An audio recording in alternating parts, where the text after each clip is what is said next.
사도 요한은 예수님과 매우 친밀하게 공생애를 보냈던 사도입니다.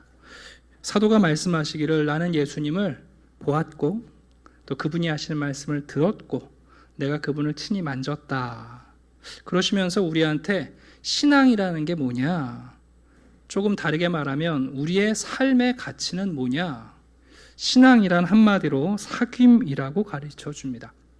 창세기 2장에서 하나님께서 사람을 지으시고 나서 혼자 있는 것이 좋지 못하다 이렇게 평가하셨습니다. 하나님 자신도 한 분이시지만 또한 우리가 신비 가운데 이해하는 것은 성부와 성자, 성령, 삼위의 하나님이 서로 사귐을 가지시는 분 아닙니까? 그런 면에서 독초하는 아담에게 하와를 주시며 인생이 사귐을 통하여 기쁨을 누리고 또 사귐을 통하여 우리가 유익을 얻는다는 것을 보여주었어요. 그래서 요한 1서를 보게 되면 신앙이라는 게 뭐냐? 한마디로 말하면 사귐이다. 하나님과의 사귐인데 그 사귐은 3절을 보시게 되면 우리의 사귐은 아버지와 그의 아들 예수 그리스도와 더불어 누리는 것이다. 그래서 여러분 좋은 사귐, 좋은 관계를 맺다 보면 어떤 일이 벌어지냐면 첫 번째는 기뻐요. 그리고 그 사람과 교제하다 보면 유익이 있어요. 그리고 그 사람과 사귀다가 나도 모르게 성숙하고 성장하는 결과를 얻게 됩니다. 반면에 잘못된 교제, 잘못된 사귐을 갖게 되면 만나는 게 괴로워요. 그 사람과 사귀면 사귈수록 유익이 아니라 손해가 벌어지고 결국은 성장은커녕 제 모습도 갖추지 못하고 더 실추할 수 있습니다. 여러분 하나님과 함께 사귀시는 이 신앙생활을 지금 하고 계시는데 어떻게 여러분들 기쁘십니까? 근데 성도님들이 신앙생활하면서 기쁘기보다는 버거워하고 좀 짜증나기도 하시고 어떤 분들은 분노를 갖고 있기도 하세요. 왜 그런가? 우리가 하나님과의 사귐이 바른 사귐이 되지 않아서 그렇겠죠. 예수님 당시에 하나님하고 정말 잘 사귄다고 자부했던 분들이 누구냐면 사두개인과 바리새인들이에요. 여러분 그분들은 자기들이야말로 하나님을 안다고 생각했고 하나님도 자기들을 알아주신다고 생각했어요. 종교인이죠. 근데 예수님이 뭐라고 평가하셨냐면 야 너희가 하나님도 모르고 하나님의 말씀도 모르기 때문에 하나님을 오해한다 그렇게 평가하셨습니다. 여러분 인생을 살다가 낭패를 볼 때가 언제인 줄 아세요? 내가 저 사람 잘한다고 얘기했는데 그 사람이 나 모른다는 거예요. 우리 얘기하다가 나도 그 사람 잘 알아. 내가 그 사람이랑 밥도 먹고 목욕탕도 같이 가고 그랬는데 그분이 가서 물어보면 누군지 모르겠는데 여기 낭패 아닙니까? 여러분 하나님과의 사귐도 마찬가지예요. 하나님과의 참된 사귐이 있고 유사 사귐이 있어요. 왜 신앙생활을 하면서 기쁘지 않은가? 유익이 없는가? 변화되고 성장이 없는가? 사실 우리가 종교인처럼 유사 사귐을 사귀어서 그래요. 교회에서 성도로서 의무를 다해요. 목사님이 시키는 것도 잘해요. 성도들이 눈치 보면서 할도리 다 하는데 신앙생활하는 게 기쁘기보다는 부담스럽고 불편하고 무겁고 왜 그런가? 여러분 종교인으로 사귀어서 그래요. 그렇게는 여러분 평생 사귀셔도 유익이 없고 기쁨이 없고 삶은 변화되지 않을 거예요. 오늘 본문에서 사도 요한은 우리에게 말합니다. 이 사귐은 기쁨이 충만한 사귐이다. 정말 여러분 하나님을 제대로 사귀면 우리 가운데 기쁨이 있고요. 유익이 있고요. 그리고 반드시 우리의 삶이 변화가 됩니다. 그런데 여러분 사귄다는 것은 그냥 아무하고나 사귈 수 있는 게 아니고 물론 어린아이들은 그래요. 어린아이들은 개하고도 사귀고 고양이하고도 사귀고 인형하고도 사깁니다. 그러나 적어도 인격을 갖추신 이제 성인이 되면 우리가 누군가 사귄다는 것을 말할 때는 인격이 있는 사람 대상과 사귀는 거죠. 마찬가지로 하나님도 인격적 존재이기 때문에 우리와 사귐이 가능한 거예요. 우리가 인생을 살다가 누구를 만났어요. 근데 정말 그 사람이 사랑스러워요. 그럼 그 사람을 어떻게 하죠? 내 아내를 삼든지 내 남편을 삼는 거죠. 어떤 분을 만나서 사귀는데 이분이 지식이 탁월해요. 그럼 그분을 우리는 스승으로 삼고 사귀어요. 또 어떤 분을 만났는데 그분의 감정과 정서가 우리를 따뜻하게 만들어줘요. 그럼 이제 그분은 우리의 멘토요, 우리의 상담자로 사귀게 되잖아요. 또 반면에 어떤 분을 만났는데 의지가 굳건하신 거죠. 그런 분들을 우리는 지도자로 사귀고 존중해요. 그런데 하나님은 단순히 우리의 애인이나 스승이나 아니면 멘토나 지도자 그 이상의 인격이실 거 아니에요. 그렇죠? 우리가 예배드릴 때마다 처음에 기원할 때 하나님은 영이시다. 그 얘기는 우리와 다른 존재라는 거니까. 그래서 성경은 하나님과 사귀는 가운데 세 가지 방법을 우리에게 가르쳐 줘요. 이제 하나님, 예수님, 성령님, 하나님이 세 존재로 계시는데 사실 그분이 하나이시 참 신비한 일이죠. 그러니까 하나님이 우리를 만나고 우리를 사귀실 때에 아버지로 우리를 만나시는 것, 예수님과 우리가 사귀는 것, 성령님으로 우리와 사귀는 것이 조금씩 내용이 다른 것 같아요. 제가 그것을 좀 정리해 드리려고 하는데 먼저 하나님과 사귀는 방법은 딱 한 가지예요. 그게 뭐냐면 하나님은 성경 공부한다고 하나님을 사귀지도 못하고 무슨 여러분 영적 체험하신다고 하나님을 사귀는 게 아니라 하나님은 반드시 예배를 통해서만 사귈 수 있어요. 하나님은 우리랑 너무 다른 분이시기 때문에 우리가 하나님을 예배하지 않고는 여러분 하나님과의 사귐이 불가능해요. 예배로 하나님을 사귈 수 있다는 것은 이런 의미인데 하나님이 자기 자신을 보여주실 때에만 하나님이 우리에게 자기 자신을 보여주시는 분량만큼 우리가 하나님을 알 수 있다는 거예요. 예를 하나 들어드리면 여러분 모세가 어렸을 때 친모한테서 젖을 먹으면서 히브리인들의 역사를 듣고 여호와 하나님에 대한 신앙을 배우지 않았습니까? 그럼에도 불구하고 여러분 모세가 광야에서 불붙은 떨기나무에서 재가 되지 않고 활활 타오르는 더 싱싱한 떨기나무에 임재하신 하나님을 만나기 전에는 여러분 하나님이 어떤 분인지 알 수가 없었어요. 근데 그 자리는 여러분 예배의 자리가 되거든요. 내가 하나님을 안다는 것은 곧 예배드리게 되었다는 것이요. 내가 하나님을 예배한다는 것은 하나님을 알게 됐다는 뜻이에요. 모세만 그런 것이 아니라 또 한 분 야곱을 생각해 봅시다. 여러분 야곱도 하나님을 알았던 분이에요. 20년 동안 삼촌 집에서 고생하다가 다시 고향으로 돌아올 때 여러분 이 야곱이 야복강에서 하나님을 만납니다. 더군다나 하나님하고 씨름해요. 어떤 성경은 그것을 기도라고 말하기도 하고 또 창세기에서는 정말 몸으로 부딪혀서 싸운 씨름처럼 표현하고 있는데 중요한 것은 야곱이 그때 깨달은 놀라운 하나님의 계시가 있어요. 여러분 하나님 만나면 죽어요? 살아요? 하나님 만나면 살겠어요? 죽겠어요? 근데 야곱이 깨달았어요. 내가 하나님의 얼굴을 봤는데 내가 죽지 않았다. 그게 브니엘이라는 이름을 붙인 것 아니에요?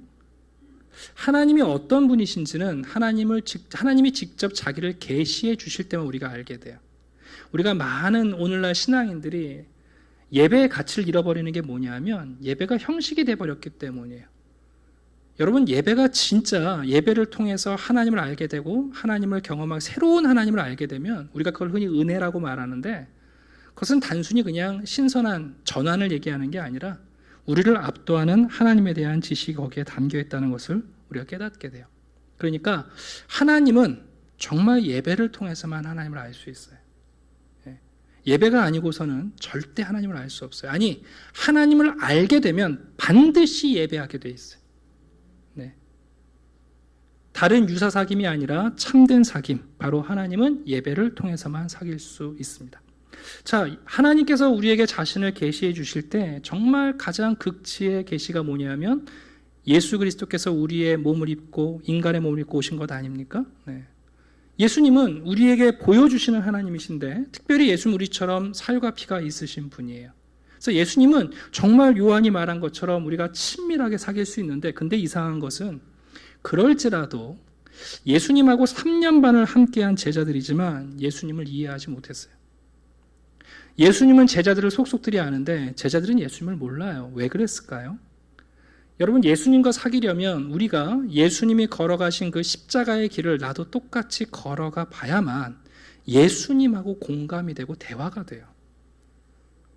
제가 이제 예를 들어 드리는데 남자분들은 모여서 다른 화제 이야기할 때는 잘 이렇게 안 모아져요. 그러다가 군대 얘기하면 남자분들 대화가 아주 잘 흘러갑니다. 다 경험이 있거든요. 여자분들은 애 낳은 얘기하시면 잘 통합니다. 보통 이제 우리 청년들이나 젊은이들은 다 우리가 수능을 거쳤기 때문에 수능 얘기하면 또 다 소통이 돼요. 그런 것처럼 여러분, 예수님과 사귀려면 우리가 예수님이 십자가의 길을 걸어가신 그 길을 걸어가지 않으면 예수님과 사귈 수가 없어요. 그래서 그것을 한마디로 말하면 예수님은 제자가 되어 예수님과 딸을 떼라야만 예수님과 사귐이 가능합니다. 그래서 예수님 말씀하셨잖아요. 나를 따라오려거든 자기를 부인하고 십자가를 지고 나를 따라라. 그래야 내가 너희와 교제할 수 있다. 계시록 14장에 보시면 신천지에서 말하는 14만 4천이 나오는데 신천지에서 말하는 그런 게 아니라 여러분, 구원받은 사람들의 특징을 계시록은 이렇게 얘기합니다. 이 사람들은 순결한 자요 어린 양이 어디로 인도하든지 따라가는 자들이다. 여러분, 예수님과 교제할 수 있는 사람은 어떤 사람인가? 그분의 제자가 되어서 십자가를 지고 그 길을 걸어가는 거예요. 우리가 오해하는 게 뭐냐면 나 자신을 부인하고 십자가를 지려고 그러면 절대 십자가를 못 져요. 이건 거꾸로예요. 예수님이 말씀하셨지만 그러나 여러분, 실제 삶에서는요, 예수님을 쫓아가기 위해서 십자가를 보면 그때부터 내가 조금씩 나 자신이 부인되기 시작해요. 그러면서 예수님을 알아가는 거예요. 예수님이 십자가 지셨을 때 이런 느낌이셨겠구나. 제자들한테 배신당했을 때 이런 느낌이었겠구나. 예수님이 간절히 기도하실 때가 이런 느낌이었겠구나 하고 예수님과 교제하게 됩니다. 세 번째, 하나님의 또 다른 모습인 성령님과 어떻게 사귈 수 있는가? 여러분, 성령님은 두 가지 특징이 있는데요. 첫 번째는 매우 깨끗한 거룩한 영이시고, 그리고 성령님은 수다장이 영이세요. 제가 이렇게 표현한다고 신성모독이라고 뭐라고 하지 마세요. 이해할 수 있도록 말씀드리는 거예요. 여러분, 성령님께서 여러분들에게 말씀을 많이 하시는 것 같아요? 아니면 말씀 안 하시는 것 같아요? 실제로 성령님은 성경에 보면요, 수다장이 영이세요. 죄에 대하여, 의에 대하여, 심판에 대하여 예수님이 말씀하신 모든 것을 생각나게 하시는 분이에요. 정말 말이 많으신 영이시거든요. 그런데 왜 성령님이 나한테는 침묵하시는가? 성령님은 깨끗하지 않은 사람하고는 안 사귀세요. 그게 성령님과 사귀는 비결이에요. 우리의 양심이 청결해지고 우리가 깨끗해질 때, 여러분, 그때 성령님께서 우리에게 말씀하시기 시작하거든요. 제가 드리는 이 세 가지가 여러분, 종교인으로의 사귐이 아니라 참된 하나님과의 사귐이에요. 그때 기쁨이 있고 유익이 있고 변화가 있어요. 하나님을 사귀기 위해서는 반드시 예배를 드려야 돼요. 11시 예배 시간에 나오라, 그 뜻이 아니에요. 새벽 예배를 나오라, 그 뜻이 아니라 하나님을 우리의 경배의 대상으로, 창조주로, 여러분, 그분을 예배해야 돼요. 그래야만 하나님을 사귀어요. 예수님과 사귀시려면 반드시 그분이 걸어가신 십자가의 길을 한 걸음이라도 걸어가 보셔야 예수님을 이해하고 공감하고 사귀어갈 수 있습니다. 여러분이 신앙생활을 20년, 30년 하셨어도 그 십자가의 길을 한 걸음도 내딛지 않으셨다면 예수님과 대화할 거리가 없어요. 그래서 여러분, 사귐이 안 되는 거예요. 성령님이 그렇게 많은 말씀을 하시는데 우리 안에 자기 욕심으로 가득하고, 그리고 내 말이 너무 많고 내 생각이 너무 많고 성령께서 말씀하실 때까지 기다리기는커녕 내 주장하기 바쁜 사람들은 여러분, 절대 성령께서 말씀하시지 않고 사귀시지 않아요. 여러분, 이 하나님과 사귀는 데 있어서 세 가지 걸림돌이 있어요. 첫 번째는 뭐냐면, 왜 하나님과 사귀기가 힘드냐면 바로 우리 안에 있는 죄책감 때문이에요. 많은 분들이 오해하는 게, 하나님은 우리의 죄를 용서해 주시는 게 목적이 아니고요, 하나님은 우리와 사귀기 위해서 하나님과의 사귐의 걸림돌이 되는 죄책감, 이 죄의 문제를 해결해 주시는 과정이지, 여러분, 죄 용서 자체가 하나님의 구원의 목적은 아니에요. 하나님의 구원의 목적은 우리를 죄와 죄책감에서 우리를 자유케 하셔서 기꺼이 하나님과 마음껏 교제하고 사귈 수 있도록 우리를 준비시켜 주는 거예요. 그래서 우리 안에 여러분, 죄책감이 많으면 실제로 하나님의 좋은 말을 들어도 그게 좋은 말로 안 들려요. 그렇지 않습니까? 우리 가운데 죄책감이 있으면 하나님의 은혜 같은 사건들을 만나도 그게 은혜로 보이는 게 아니라 뭘로 보상해야 되나, 이 생각부터 들거든요. 그래서 여러분, 사교인 기쁨이 아니라 또 종교인의 습성으로 돌아가 버리는 거예요. 하나님과의 사귐을 막는 두 번째는 우리 안에 있는 분노예요. 여러분, 오늘날 왜 우리가 이런 불신앙의 시대가 됐냐면 사람들마다 안에 분노가 너무 많아요. 분명히 예전보다 더 잘 살게 됐고 더 넉넉하시고 더 여유들이 많은데 왜 그렇게 분노가 많은지 모르겠어요. 여러분, 분노가 많으면요 인생이 긴장합니다. 경직됩니다. 하나님께서 우리에게 상상력으로 우리를 얼마나 넓게 자유케 하시는데 우리의 그 분노가 하나님이 일하시는 것을 여러분 방해하고 회방해요. 그리고 마지막은 뭐냐면 무관심이에요. 하나님과의 사귐에 관심이 없는 거죠. 정말 하나님을 내가 사귈 수 있나? 그분이 내게 말씀하시나? 내가 그분의 길을 걸어가면 그분이 정말 나와 동행하실까?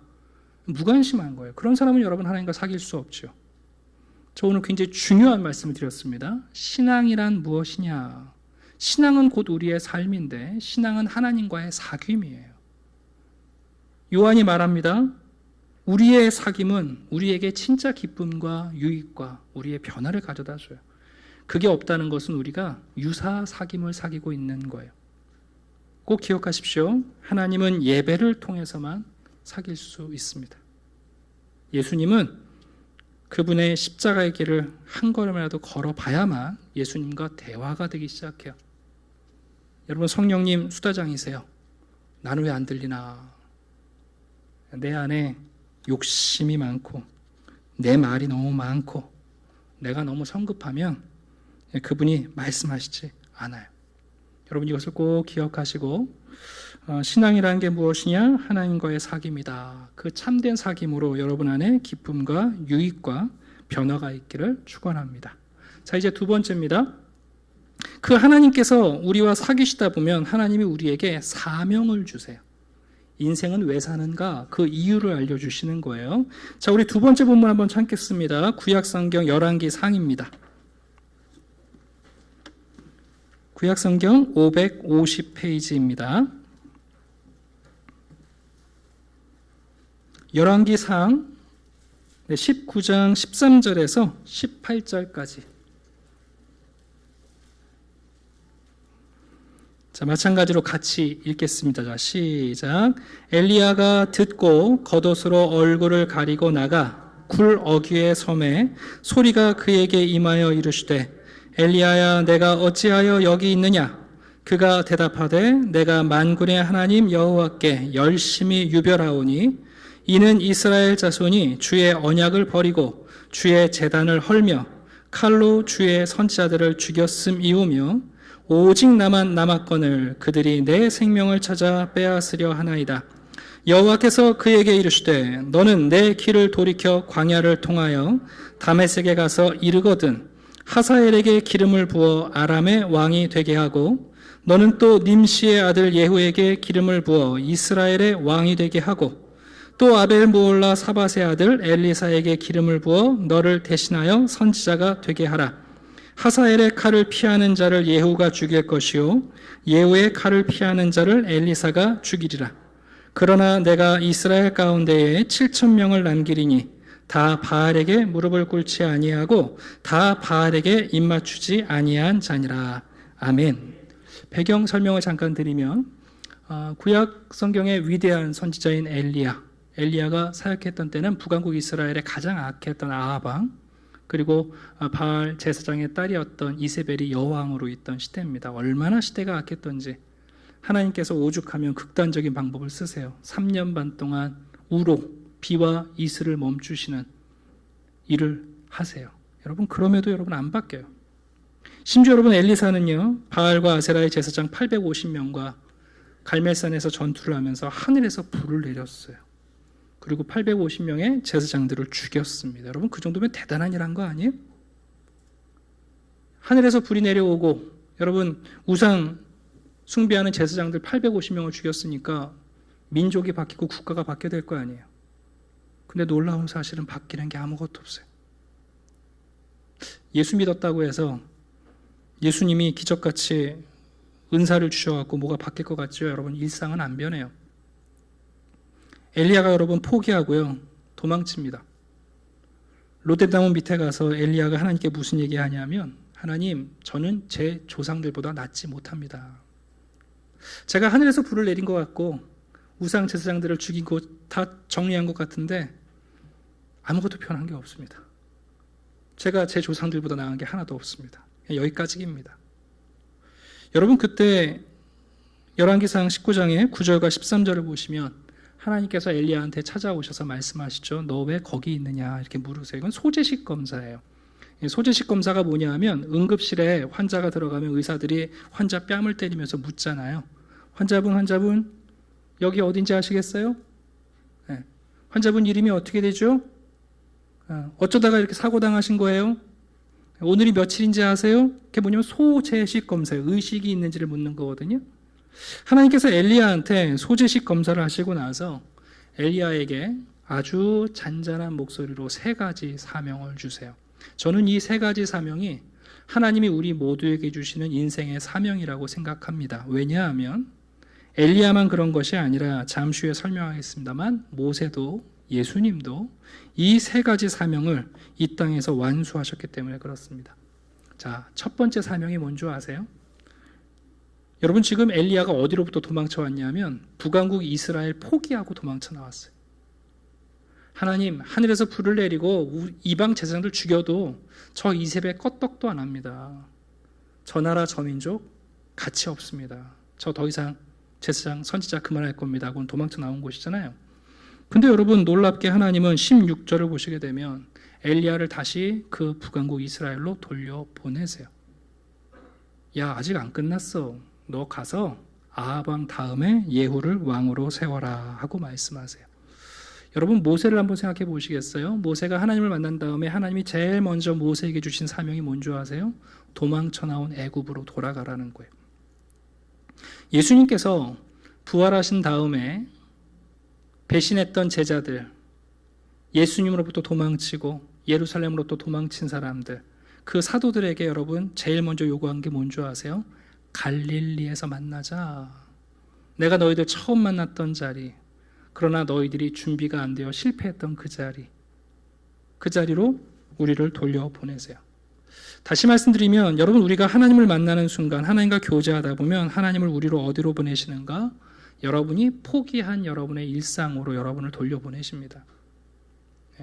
이건 여러분 정말 중요한 거거든요. 그렇잖아요. 우리 집은 글렀어. 집 나온 사람들. 또 얼마나 많은 신앙인들이 교회를 포기하고 가나안 성도가 되어 있습니까? 회사를 다니면서도 충성하는 게 아니라 늘 이직을 꿈꾸잖아요.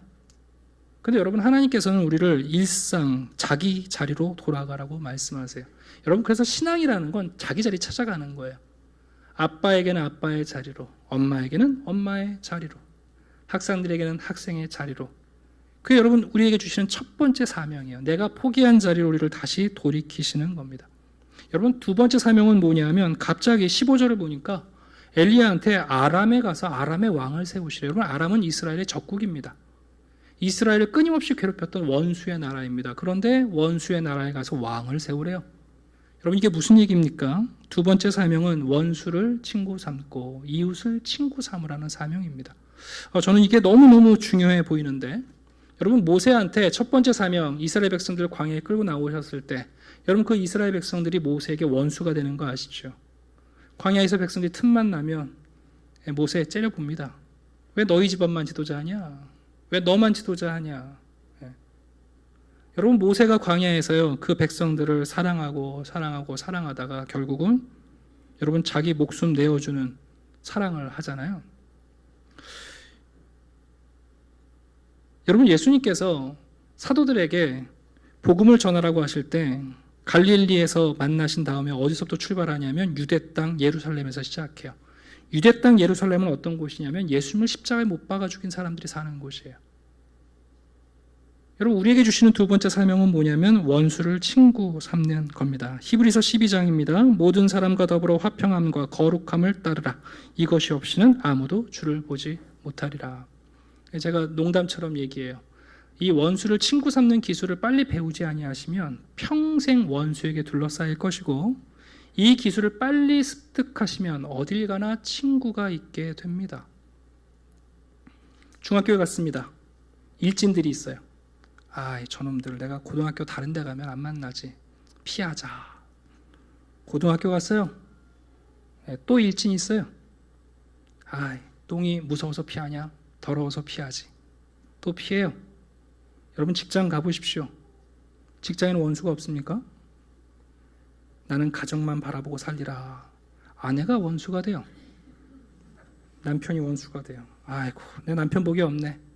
글렀다. 자식이나 바라보고 살자. 자식이 원수 노릇합니다. 평생 원수 만납니다. 근데 여러분, 이 원수 같은 사람들, 그 이웃들을 친구로 삼기 시작하는 순간 이상한 일이 벌어져요. 그렇지 않습니까, 여러분? 어딜 가나 원수가 있는데 어딜 가나 하나님이 우리에게 친구를 주시는 거잖아요. 여러분, 그 원수 같은 사람들도 이웃이 필요하지 않겠습니까? 엘리야한테 여러분 아람 나라에 가서 아람의 왕을 세우래요. 쳐부셔도 시원치 않을 판인데, 우리로 말하면 북한과 일본 같은 땅 아닙니까? 여러분, 세 번째 사명은 뭐냐면 바로 16절 마지막에 나옵니다. 엘리사를 찾아가서 너를 대신하여 선지자 역할을 할 수 있도록 기름을 붓고 제자를 삼으라는 거죠. 여러분, 이것은 다음 세대를 준비하는 것을 말합니다. 실제로 엘리야는요, 이 세 가지 사명 중에 딱 한 가지만 하게 돼요. 그리고 나머지 두 가지는 엘리사가 엘리야를 대신해서 완수합니다. 여러분, 모세의 마지막 사명이 뭐였냐면, 본래 모세는 백성들을 가나안 땅에 데리고 들어갈 줄 알았어요. 그런데 못 들어가요. 그리고는 하나님이 모세한테 뭘 요구하시냐면 여호수아를 너의 후계자로 삼으라 그러신다고요. 그리고 여호수아가 가나안 땅으로 들어가지 않습니까? 여러분, 예수님께서 이 땅에 오셔서 복음 사역을 완성하셨는데 땅 끝까지 복음 전하는 일을 예수님이 하신 게 아니라 그 사명을 제자들에게 맡기십니다. 여러분, 땅 끝은 내가 갈 수 있는 곳이 아니라 내가 준비한 다음 세대가 가는 곳이 땅 끝입니다.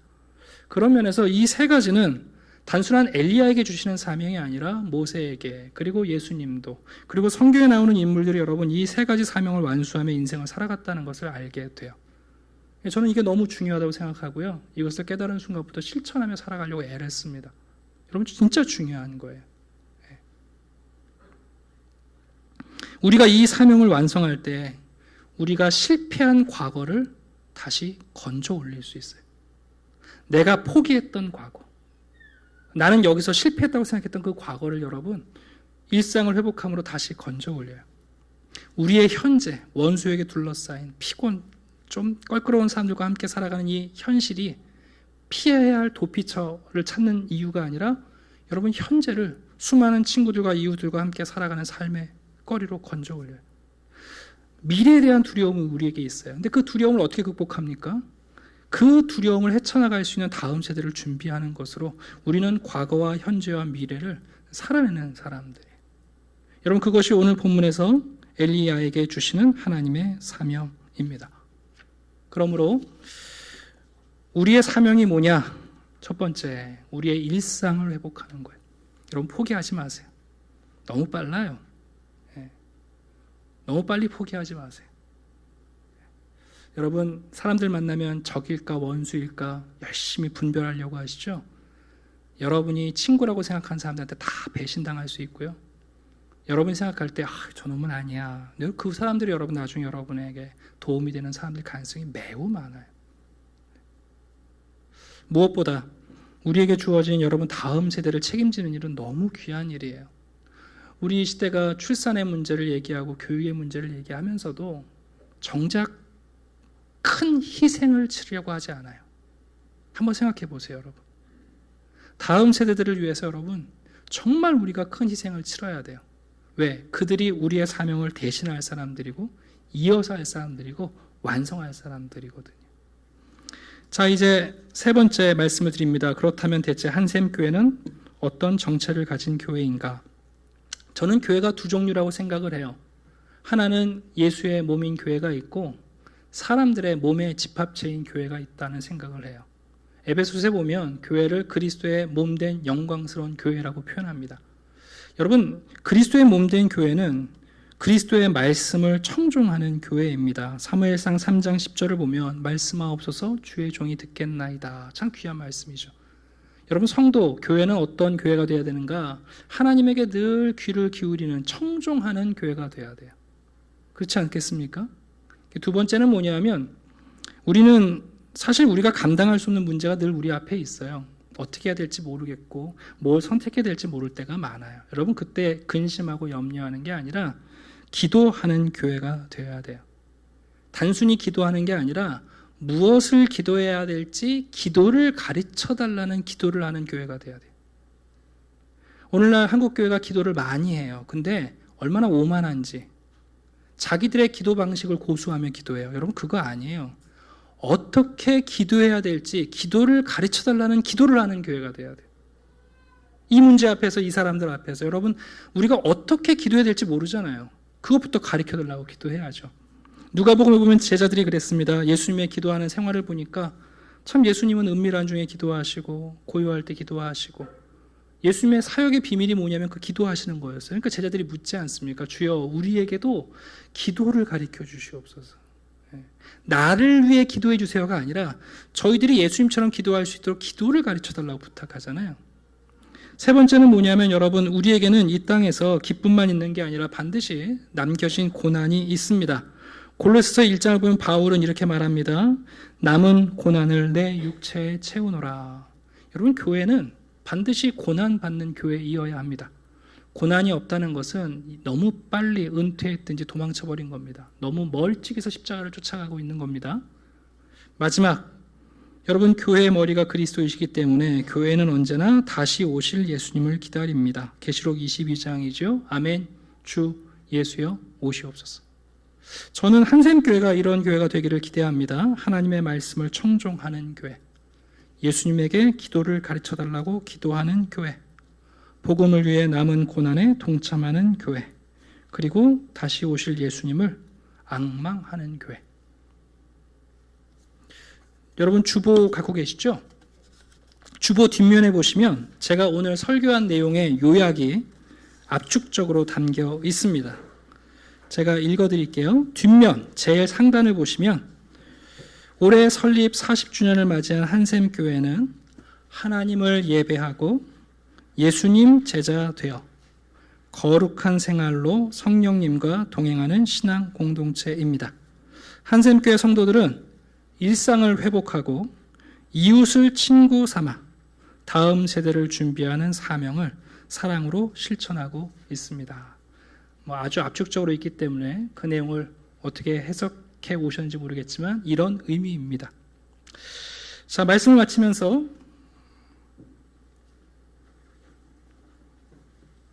제가 책을 안 갖고 왔네요. 갖고 왔으니까. 제가 참 좋아하는 저자 중에 레리 크랩이라는 분이 계세요. 미국에 매우 존경받는 상담 또 저술가이신데 그분이 작년 2월 달에 이제 별세를 하셨어요. 좋은 책을 많이 쓰셨는데 특별히 마지막 책을 아들인 캡 크랩이라는 아들하고 같이 이제 유고집으로 책이 묶여 나왔습니다. 거기 보면 아들이 자기 아버지를 통해서 함께 신앙생활을 배워가다가 자기가 느낀 소회를 이렇게 적고 있는데 한번 들어보셔요. 나는 어느샌가 하늘나라를 마음 맨 앞자리에 두는 날이 많아졌다는 사실을 문득 깨달았다. 일상을 살아내는 동안 하늘나라가 서서히 마음의 자리를 잡아갔다. 그러면서 약간의 변화를 경험했다. 가족, 친구, 심지어 처음 보는 사람과도 이전과는 다르게 교류하기 시작했다. 이 세상과 나의 소소한 이야기를 덜 중요하게 생각하고 하늘나라와 하나님의 웅대한 이야기를 마음 중심에 두려고 노력했더니 기쁨이 커지고 깊어지는 게 느껴졌다. 저는 책을 읽다가 이런 부분이 나오면 이게 이제 성령의 교통이거든요. 제가 믿고 제가 경험하고 제가 붙잡고 있는 이 신앙의 진리가 이분에게도 동일하게 역사하고 있지 않습니까? 네. 말씀을 마치겠습니다. 오늘 세 가지를 말씀드렸습니다. 신앙은 무엇인가? 하나님과의 사귐입니다. 여러분 종교인처럼 사귀지 마십시오. 거긴 기쁨 없습니다. 유익도 없고 그래서 변화도 없는 겁니다. 그러나 참된 사귐은요 반드시 우리를 기쁘게 만들어줘요. 예배를 통해서 내가 전혀 상상하지 못했던 하나님을 경험하는 일, 여러분 우리를 정말 다르게 만들어요. 내가 그렇게 가기 싫었던 길인데 예수님 쫓아서 십자가의 길을 한 걸음만 걸어가시면 여러분 예수님을 이해하기 시작해요. 성령께서 말씀하신다고 말이 돼? 근데 여러분, 우리가 깨끗한 심령으로 거룩한 목적을 가지고 고개 숙이는 순간 여러분 성령님의 음성을 듣는 일들이 벌어져요. 그게 진짜 사귐이고요. 그 사귐으로 우리를 초대하고 있습니다. 여러분, 성도들에게는 3가지 사명이 있습니다. 잊지 마십시오. 첫 번째, 우리가 포기한 과거, 우리의 일상으로 돌아가는 겁니다. 이건 평생의 숙제예요. 두 번째는 우리 주위에 있는 내가 원수라고 설정한 사람들, 여러분 그들을 하나하나 친구로 삼기 시작할 때 우리 인생에 무한한 확장이 벌어지기 시작해요.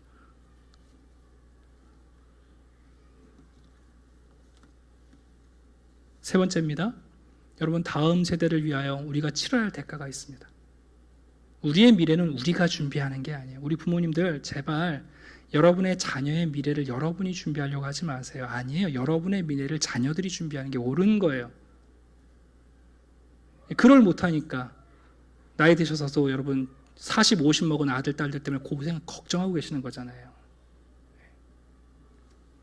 우리 교회는 어떤 교회가 되기를 원하는가? 말씀을 청종하는 교회.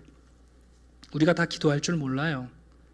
어떻게 기도해야 될지 기도를 가르쳐달라고 기도하는 교회. 그게 진짜 교회예요. 여러분, 무엇보다 그리스도의 남은 고난이 우리에게 필요해요. 그거 하려고 우리 지금 모여 있는 거거든요. 예수님이 반드시 다시 오실 것인데 다시 오시는 예수님을 앙망하는 복된 교회가 되기를 주님의 이름으로 축원합니다. 기도하겠습니다. 아버지 하나님, 감사합니다. 오늘도 주의 말씀을 듣습니다. 하나님을 하나님 되시게 경험하는 예배를 통해 하나님을 만나게 해 주시옵소서. 주님께서 나를 따라오너라, 그 길은 반드시 십자가를 지고 나 자신을 부인해야 하는 그리스도의 십자가의 길입니다. 그 길을 걸어가며 예수님과 깊이 교제하게 해 주시옵소서. 오늘도 죄에 대하여, 의에 대하여, 심판에 대하여 멈추지 않고 말씀하시는 성령님의 음성을 들을 수 있도록 주님, 걸맞는 깨끗함과 거룩함을 허락해 주시옵소서. 종교인이 아니라 이 바른 영적 사귐을 통하여 우리에게 기쁨이 있게 하시고 변화가 있게 하시고, 그리고 하나님 우리에게 유익이 있게 도와 주시옵소서. 아버지 하나님, 우리에게 맡겨주신 사명을 붙잡습니다. 우리가 포기한 과거를 건져 올리게 하시고 첩첩히 쌓인 현재의 위험을 친구들의 우정으로 새롭게 보게 하시며, 무엇보다 우리의 미래를 우리가 준비하는 것이 아니라 주님이 우리에게 맡겨주신 다음 세대들을 훈련하고 양육하며 주님이 우리에게 맡기신 땅끝의 사명을 준비하는 교회와 성도들이 되게 해 주시옵소서. 오늘도 예배한 우리 모든 성도들에게 하나님의 소망의 말씀을 주시며 살아계신 하나님으로 인하여 생명으로 살아가는 사람들 되게 해 주시옵소서. 감사드리며 예수 그리스도 이름으로 기도드립니다. 아멘. 네.